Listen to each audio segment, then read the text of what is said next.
Not too many years ago, you had only a handful of choices on what to watch when you clicked on your television set.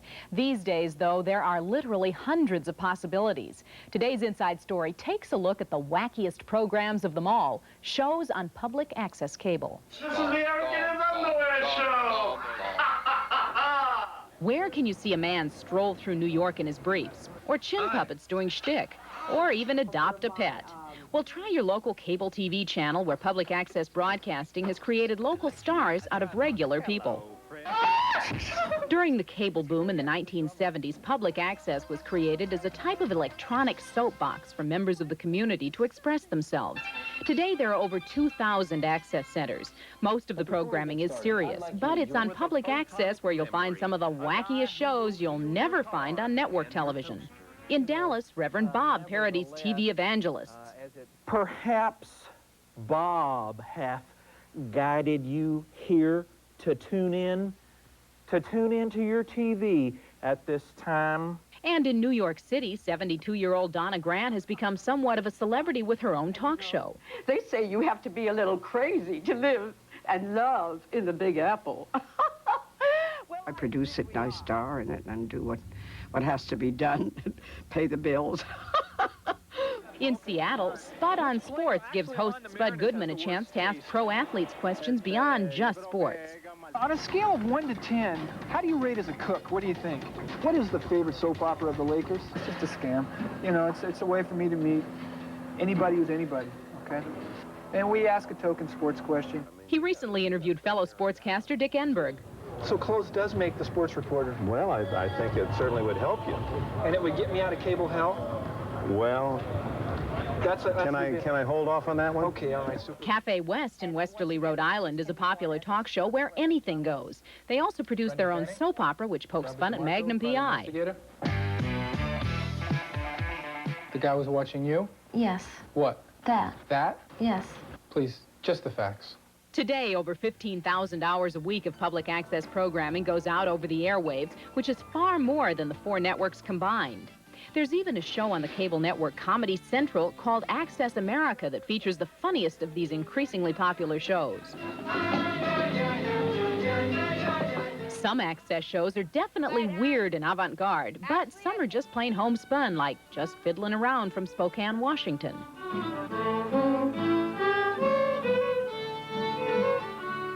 So if you have an idea, no matter how strange, you too could become a mini mogul or a star. Dominic Priori is both a producer and co-host of the Los Angeles 60s dance show It's Happening. The show's low budget, but Priori says it helps to give his production that authentic look. The types of shows that we are trying to live up to from the 60s had pretty Spartan sets, and they were low budget too, and that was a great part of the feel of it. So we kind of get along with the low budget aspect of it very well. One time we had a surf band, and we had about 7 or 8 original 9-foot 60s longboards up against the wall, and they all tumbled down like dominoes.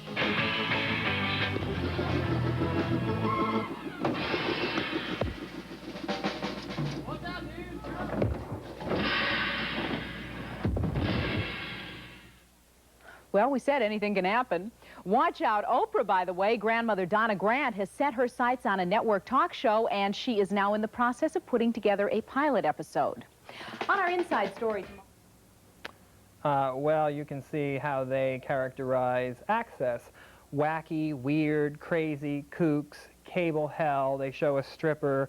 The access producer who they interview actually says that his program is just a scam, and so the way they're characterizing it is very marginal. It's this weird place, and the problem with that is that, you know, millions of Americans don't have access. They don't know what it is, and when it comes time for them to ask for access, because if you don't ask for it, you're certainly not going to get it, they think, why should I get something for wacky, weird, crazy kooks from cable hell? I don't want such a thing.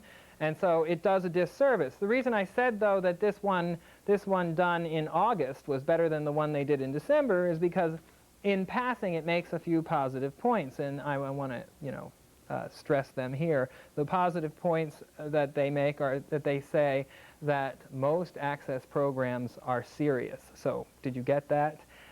In amongst the men in underwear and all the other stuff that they had, that access channels and individuals produce more television programming on an annual basis than the 4 networks combined. I thought that was an interesting point. And it says that, what do you know, the underpinnings of access is that it's an electronic soapbox for self-expression. You know, I want to say a little bit about self-expression, because we do say, oh, hey, First Amendment, self-expression, free speech, we get to talk about whatever we want to talk about.